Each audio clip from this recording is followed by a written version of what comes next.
So, ang una natin gagawin is to seam rip the sleeves.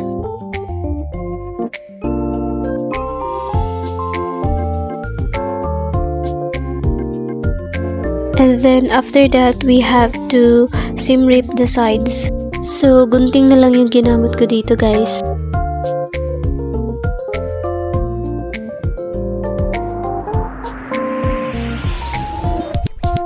So, after that, we have to do it also on the shoulder part and the collar part.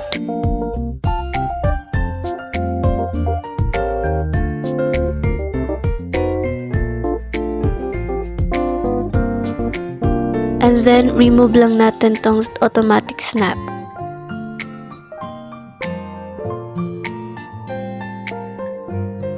So, for the back part of the blouse, ito yung gagamitin natin as front ng ating transformation. So, as you guys can see, seam rip ko lang yung mga dart. So, for the bottom part, gugupitin lang natin siya.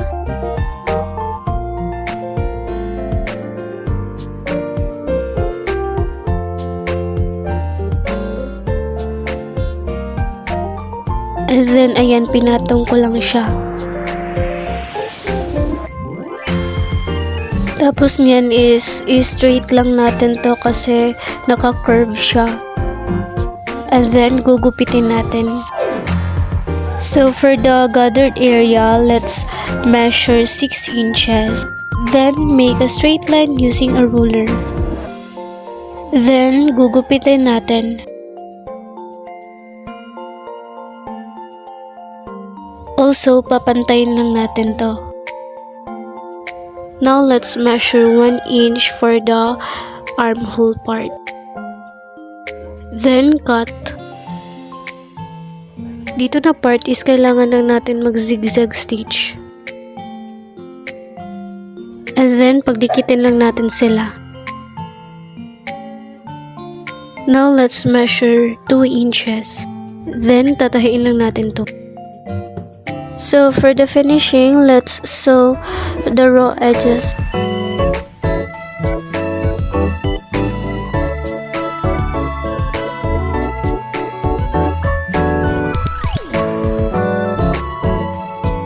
Now, let's double fold for the hem.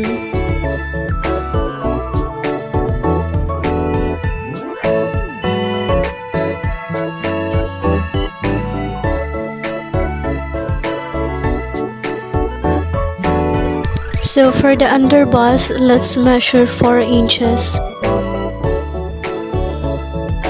And then 6 inches for the width.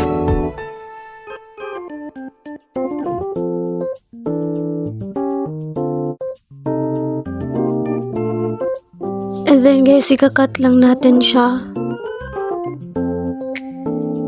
And now we're going to connect it. Also, don't forget to sew all the raw edges. And then we're going to make a loose seam. So dito is kailangan mo lang hilahin yung isang thread para mag-gather siya. And then ayan, inattach ko na yung underbust. Then gather mo lang hanggang sa magpantay silang dalawa.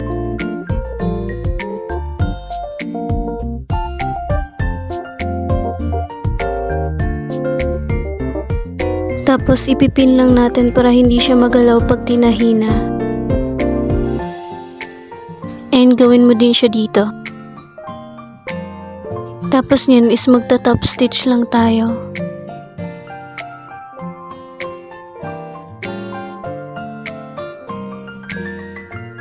And then we're going to set aside. And then gawin lang natin yung back part ng ating DIY. Seam rip lang natin tapos papantayin natin yung sa dulo.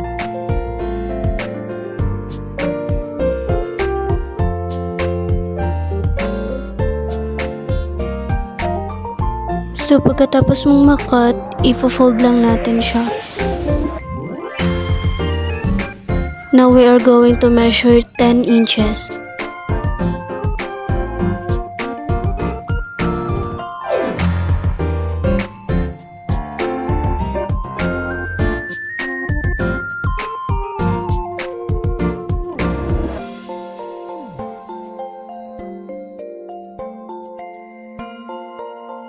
Then we're going to sew all the raw edges. After that is i-attach na natin siya.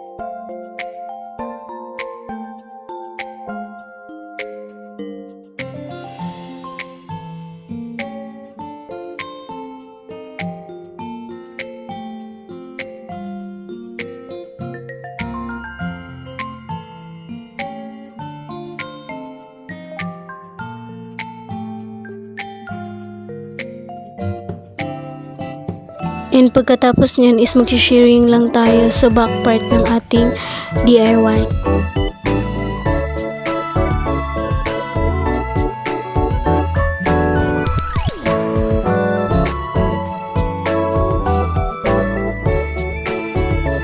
And then lalagyan na natin siya ng garter.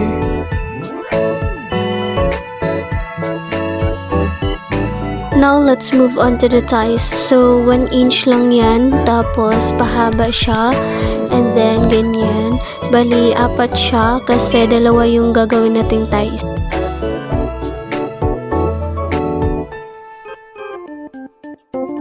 And, after nyan is, i-connect lang natin yung 2.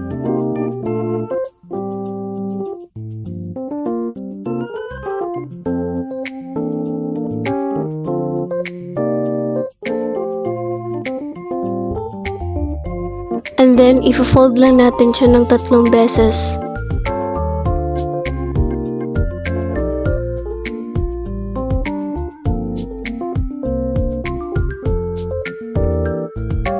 And now we're going to attach it.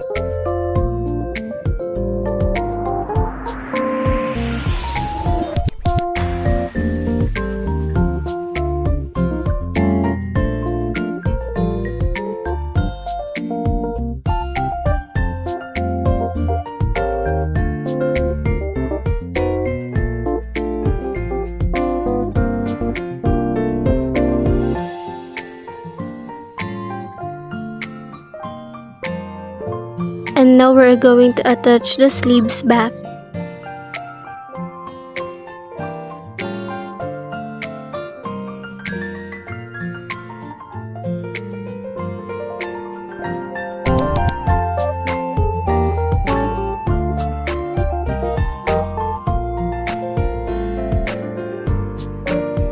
And after attaching the sleeves, we have to make a tunnel for the elastic to go through.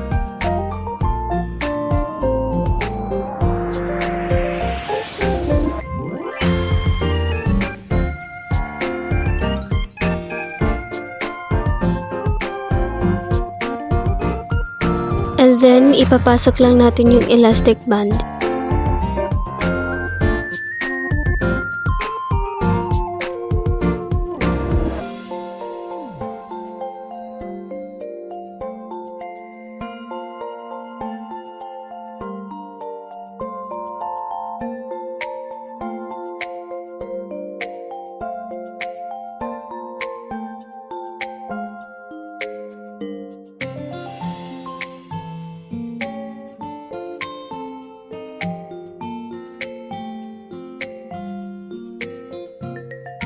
And we are done. So now let's see for the final transformation.